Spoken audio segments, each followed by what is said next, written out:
November 2020, and we, a delegation of women representing women in London, the Kurdish women's movement, have come to Amnesty International to hand in a dossier entitled 100 Reasons to Prosecute the dictator being Erdoğan. This campaign highlights 100 women who've been murdered by either the Turkish state policies or the Turkish state forces directly.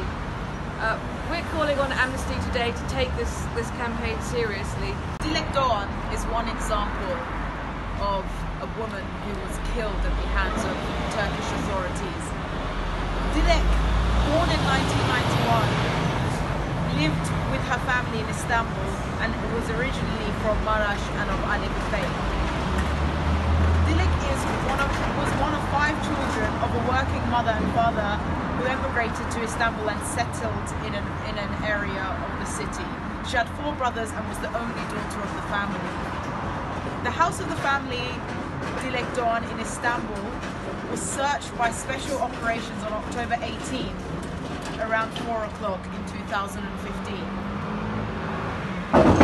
Policemen entered the house with shoes on. Diktatör asked the police officer to wear overshoes, and the debate ends with a drawn gun with which Dilek is shot.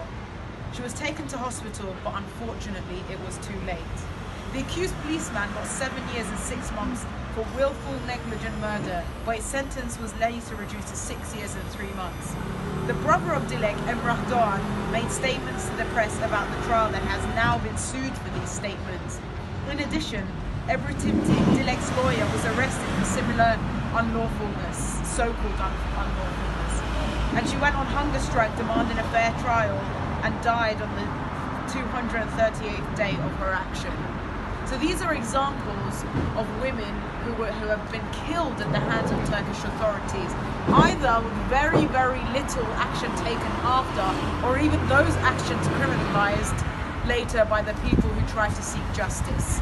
And we are here to, again, as we said, to hand this dossier into Amnesty with the hope and the expectation that Amnesty International will take this as a very serious case of a systematic war against women in Turkey, but also by the Turkish state. This dossier contains 100 names of 100 women. These women are symbols of the many thousands of women who have been killed in Turkey by Turkish state policies. We're going to highlight just some of them today. For example, İpek Er. İpek was only 18 years old when she took her own life, having been raped by a Turkish sergeant, a non-commissioned officer in the Turkish army. She died in hospital as a result of her suicide attempt on the 18th of August of this year. On the 18th of August of this year. She is one example of Turkish state policies. She died.